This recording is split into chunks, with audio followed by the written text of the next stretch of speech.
Assalamualaikum warahmatullahi wabarakatuh. Tepangaken kula Putri Aryawati kelas kalih welas akuntansi kalih absen 3 Wonten mriki kula badhe nglampahaken ayahan basa Jawi bab protokol kasarasan wonten era new normal puniki.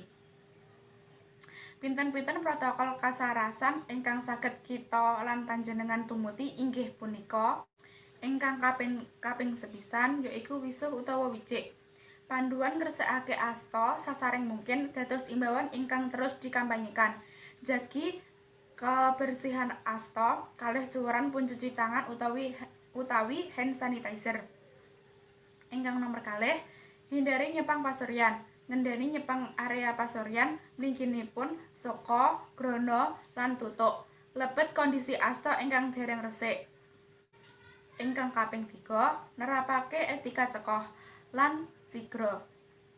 Wektu cekoh utawi sigra, badan ajeng ngandhalakake virus saking lebet salira. Ingkang kaping 51, agem masker wanci sampeyan nggadhahi gejala sakit, gangguan pernapasan, masker medis wanci medal griya utawi berinteraksi kalih tiyang sanes.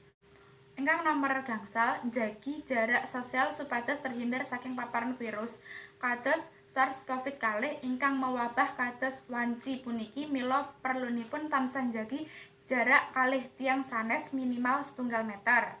Ingkang nomor 6 yaiku isolasi mandiri punika dipun lampahaken kangge sampeyan ingkang rumaos boten saras kados nggadhahi pinten-pinten gejala sakit inggih punika cekoh, pilek, nyeri tenggorokan utawi sesak napas.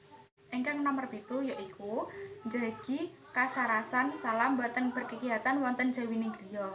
Pastikan kasarasan fisik tansah melek kalih berjemur sinar srengenge, enjing salami pinten-pinten menit mengonsumsi teda lan nglampahaken olahraga ringan.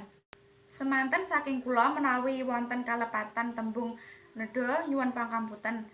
Menawi boten wonten kawigatosan ingkang desek tulung wonten griya mawon. Sampun kesupen, like, comment, lan subscribe. Wassalamualaikum warahmatullahi wabarakatuh.